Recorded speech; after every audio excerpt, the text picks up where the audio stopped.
हम बात कर रहे हैं दिल्ली में आए अध्यादेश को लेकर और आम आदमी पार्टी और बीजेपी के बीच जारी संघर्ष को लेकर, घमासान को लेकर। हमारे साथ राजीव बब्बर हैं। राजीव बब्बर साहब, कुलदीप जी जिस बात को लेकर बहुत फोकस होकर कह रहे हैं कि आपने 2 अधिकारी ऐसे रख दिए जो केंद्र सरकार अपॉइंट करती है, तो फिर आप ये बार बार क्यों कह रहे हैं कि चेयरमैन अरविंद केजरीवाल होंगे? ये तो दिखावे की बात हो गई। देखिए, लोकतंत्र में शेयरिंग ऑफ पावर ये संविधान में दिया है सिस्टम। अब आप देखिए, इनको शायद जानकारी नहीं होगी, हमारे देश में सीबीआई चीफ कैसे अपॉइंट होता है। प्रधानमंत्री होते हैं उस कमेटी में चीफ जस्टिस होते हैं, उसमें एलओपी भी होता है और 2:1 के बेसिस पे वो चीफ जो है सीबीआई चीफ जो है वो चुना जाता है और सब देखते हैं कि होता है। तो क्या है, इन लोगों को अराजकता फैलाने की आदत है। आप देखिए 11, आप इनकी मंशा देखिए, 11 तारीख को सुप्रीम कोर्ट का ऑर्डर आता है। पहला अफसर ये उड़ा के फेंकते हैं जो एक्साइज का, शीश महल का, जल बोर्ड का घोटाला जांच कर रहा है। फिर आशीष मौर्य और एक महिला अफसर को ये ट्रांसफर करते हैं। फिर उसके बाद सुखवीर सिंह जो पावर सेक्रेटरी है, जो इनका और डिस्कॉम के बीच में 20,000 करोड़ का जो घोटाला चल रहा है उसको जांच कर रहे हैं, उसको ये उठाकर फेंकते हैं। फिर कहते हैं हम चीफ सेक्रेटरी बदल देंगे। ये अराजक लोग हैं, इन लोगों को काम नहीं करना, इन सब लोगों को सिर्फ इस तरीके की अराजकता फैलानी है। और लोकतंत्र में अगर ये कह रहे हैं सुप्रीम कोर्ट, मैं तो आज भी कह रहा हूं सुप्रीम कोर्ट तो दिल्ली में ही है ना, तो आपने इस अध्यादेश से अगर आपको नाराजगी है आप फिर चले जाइएगा सुप्रीम कोर्ट, तो दूध का दूध पानी का पानी हो जाएगा। हम तो कह ही रहे हैं। देखिए, सुप्रीम कोर्ट का काम है, क्योंकि मैंने भी लॉ की पढ़ाई थोड़ी बहुत ही की है, सुप्रीम कोर्ट का काम है बने हुए कानून का पालन करवाना, जहां कंफ्यूजन हो वहां वर्डिक्ट देना, तो वो अपना वर्डिक्ट फिर दे देंगे। लेकिन एक चीज जनता को गुमराह मत कीजिए, ये ट्रांसफर पोस्टिंग की बात हो रही है, विकास के कार्यों में आपकी सरकार को नहीं रोक रहे।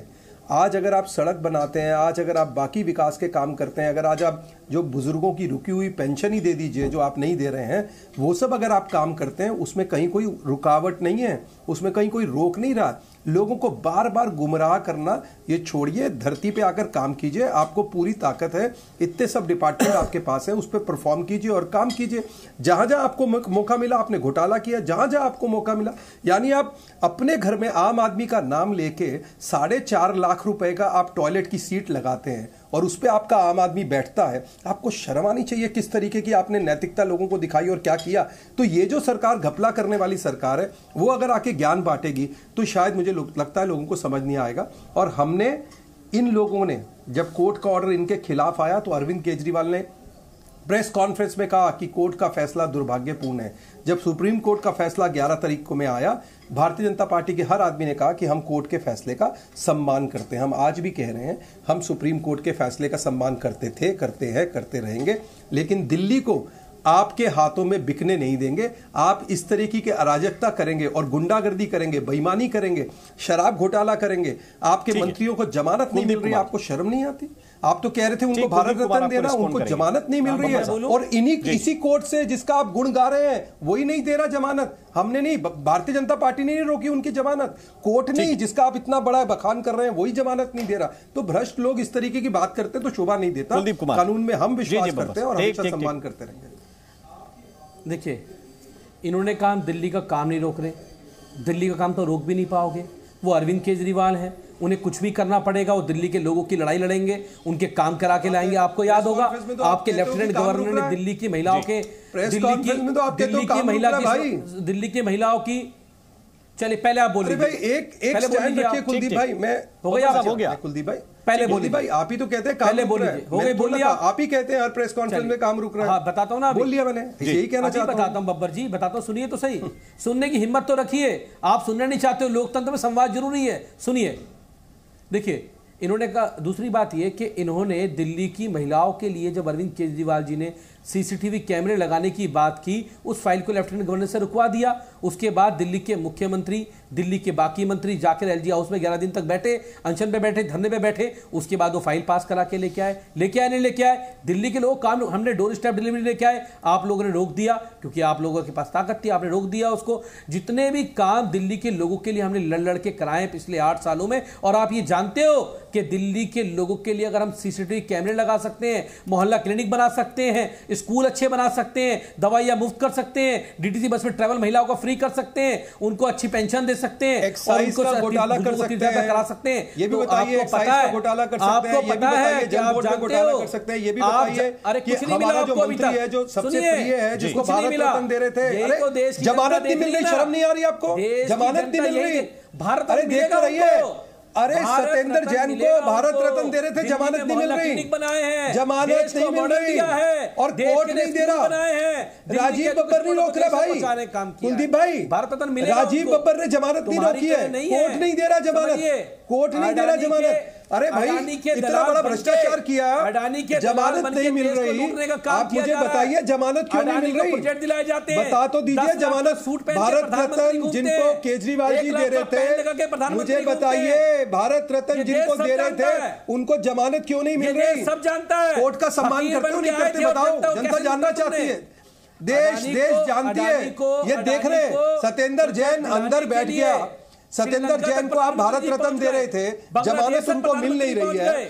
आज आपके मनीष सिसोदिया को जमानत नहीं मिल रही है और वो पूरी तरीके से लिप्त है पैसा खाने में। अगर मैं और आप अपनी इस तरीके की बात करते हैं, रखता हूं तो उनको रखनी चाहिए अपनी बात सलीलता से और सुनना चाहिए, लेकिन सुनेंगे नहीं। आप अगर सीमा का उल्लंघन करेंगे कुलदीप भाई तो मैं आपको भ्रष्टाचारी अनपढ़ों की पार्टी के दिमाग के लोग हैं, अगर आप इस तरीके की बात करेंगे तो मुझे आपको ये सुनेंगे नहीं।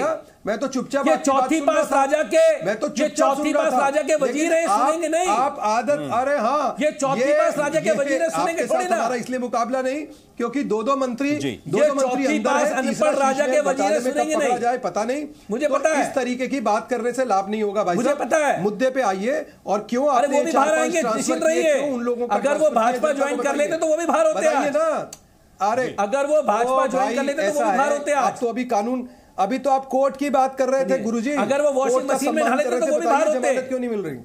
ठीक है, अब हरीशंकर वही उसी का उत्तर चाह रहे हैं हरीशंकर गुप्ता जी के पास। नहीं गलत बात है राम जी, नहीं आपने सारे गलत बात है। कौन सा पॉइंट एक्स्ट्रा बच गया जो आपको रखना है? ठीक है कुलदीप कुमार बताइए कौन सा पॉइंट बच गया, बताइए। नहीं उन्होंने तो मौका नहीं, आप बताइए कौन सा पॉइंट बचा है, मैं सुन लेता हूं। आज ये देश सब कुछ देख रहा है, ये देश आज सब कुछ देख रहा है, इनकी तानाशाही भी देख रहा है, ये लोकतंत्र में कैसे चुनी हुई सरकारों को गला दबाने का काम कर रहे हैं, ये कैसे सुप्रीम कोर्ट को आईना दिखाने का, सुप्रीम कोर्ट को कहते हैं, चैलेंज करते हैं कि आइए हमने आपका फैसला पलट दिया, आपको जो करना कर लीजिए। ये सुप्रीम कोर्ट को चैलेंज करने का काम जो किया जा रहा है, ये देश सब याद रख रहा है। और मैं कह रहा हूं, ये बार-बार कह रहे हैं कि सुप्रीम कोर्ट बेंच के अंदर केवल मैटर की सुनवाई होती है। अभी आपको दो वरिष्ठ लोगों ने समझाया कि नियम क्या है, नियम क्या है और ये फैसला संवैधानिक है कि गैर संवैधानिक है। अभी आपको नियम बताया कि नहीं बताया?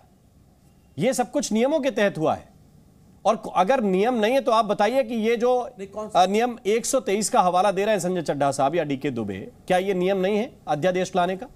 मैंने तो कहा, अगर तो फिर संवैधानिक है। मैंने तो स्पष्ट आपको बताया कि सुप्रीम कोर्ट ने क्लियर कह दिया था, सुप्रीम कोर्ट को पहले ही पता था ये करेंगे ऐसा, उन्होंने क्लियर कह दिया था कि आप कोई कानून तो बना सकते हो लेकिन किसी सरकार की शक्तियां नहीं छीन सकते हो, किसी सरकार को कमजोर नहीं कर सकते हो। आपने कानून बनाना था, कानून जो मर्जी, लेकिन आप सरकार की शक्तियां कैसे छीन सकते हो? एक चुनी हुई सरकार का आप कैसे उसकी शक्तियां ले लोगे? माने सुप्रीम कोर्ट सर्वोच्च न्यायालय की संवैधानिक पीठ ने जो फैसला दिया था, आप उसको ऑर्डिनेंस आके पलट दोगे? अभी आने दीजिए, 8 जुलाई आ गई है, उसमें जाएंगे और इनको देखेगा, तभी तो रिव्यू पिटीशन में गए ना। ये अगर ये अध्यादेश ठीक था तो क्यों गए रिव्यू पिटीशन में? बताया राजीव बब्बर मुझे। कुलदीप कुमार जी पहले देखिए, सुप्रीम कोर्ट का सम्मान किया था, सम्मान करेंगे। फिर हम आपके जैसे अराजक नहीं है, मैं अरविंद केजरीवाल के पास नहीं जा पाऊंगा। सुप्रीम कोर्ट क्यों नहीं गए? इसमें पॉइंट ये है कि सुप्रीम कोर्ट के अंदर रिव्यू का अधिकार है तो इसका इस्तेमाल कर रही है केंद्र। अगर अध्यादेश लाने का अधिकार केंद्र के पास है तो वो ला रहे हैं।